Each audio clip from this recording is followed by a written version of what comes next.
बिस्मिल्लाहिर्रहमानिर्रहीम अस्सलाम वालेकुम। की हाल चाल है जी तुहाडा सब दा। अच्छा जी, अज दी मेरी रेसिपी है अरबी। मैं अज लगी हाँ बनान अरबी। अच्छी तरह मैं उन्होंने छिल लिया, छिलके उन्होंने मैं कट लिया। एक अरबी दे मैं चार चार स्लाइस जड़े ना बना लेने। उन्होंने मैं अच्छी तरह खूब मैं खुले पानी के साथ उन्होंने मैं ना धो लिया। कोई लेस नहीं है, कोई कुछ नहीं है। तो अच्छा जी, घी मैं ऐड कर लिया है।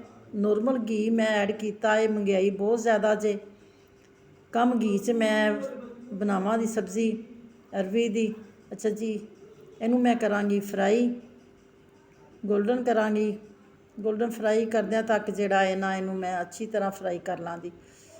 नॉर्मल अग ते ज़्यादा तेज़ अग जिहड़ी है ना नहीं करनी। पासा पासे दा उलट पलट जिहड़ा है ना करदे रहना, साइडां इहदियां चेंज इस तरह करदियां रहना। मेरी वीडियो अच्छी लगे तो मेरी वीडियो नू लाइक करना, शेयर करना।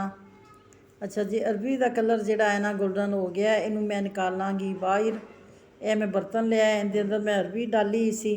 कहना ना कि यह बर्तन जिहड़ा है ना साफ़ नहीं हैगा, यह अरबी वाला ही बर्तन सी। अच्छा जी, उस तेल के अंदर घी के अंदर मैं ऐड किया है हाफ चम्मच ज़ीरा। यह एक चम्मच खाने वाला हैगा। ये अदरक और लसन, इनू मैं हल्का जिहा फ्राई करा दी। ਇਹ दो प्याज ने, नॉर्मल साइज़ के प्याज ने, इन्हों भी मैं ना हल्का जिहा नरम करांगी, यानी कि सोते करांगी। ज़्यादा रैड कलर नहीं मैं इनू देना। अच्छा जी, इधर नाल ही जाना लग पियां जे मिलन। कहना ना कि जाना मिलदियां पियां तो बोली जा रही है। हाफ चम्मच मैं ऐड किया है रैड मिर्च पाउडर, हाफ चम्मच ही हल्दी पाउडर, हाफ चम्मच ही नमक। अच्छा जी, इनू मैं अच्छी तरह जिहड़ा है ना यानी कि बनाई करांगी इसकी। यह दो मीडियम साइज़ के टमाटर, इन्हों भी मैं पेस्ट बना लिया। हल्का जिहा पानी ऐड करा दी मैं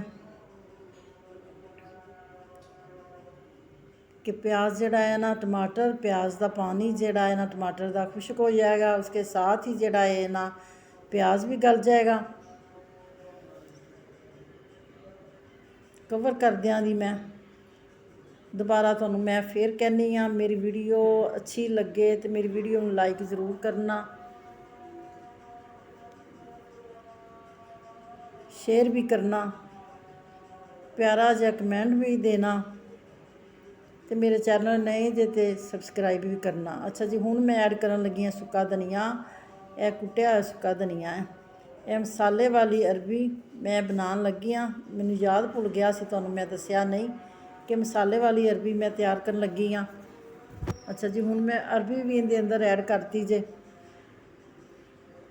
हल्की अग ते दम वाली अग ते जिहड़ा है ना मैं रख देंगी कवर करके 5 तो 10 मिनट। माशाल्लाह बहुत ही मज़ेदार बने दी, कम खर्चे च, कम घी च, कम मसाले। जो हर घर के अंदर मसाले होंदे ने वो मैं ऐड करांगी। अच्छा जी, यह मैं लगी हाँ सब्ज़ मिर्च डालन। हुण मैं बोलांगी नहीं, तुहानू मैं ज़ान सुनावां दी, यह ज़ाना सुनो।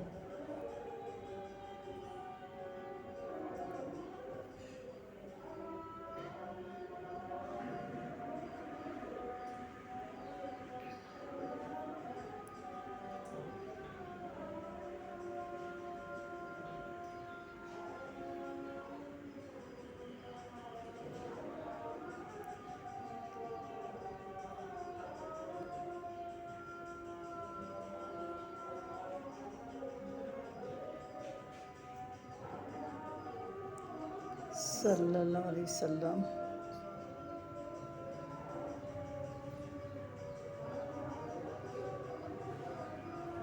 सल्लल्लाहु अलैहि वसल्लम।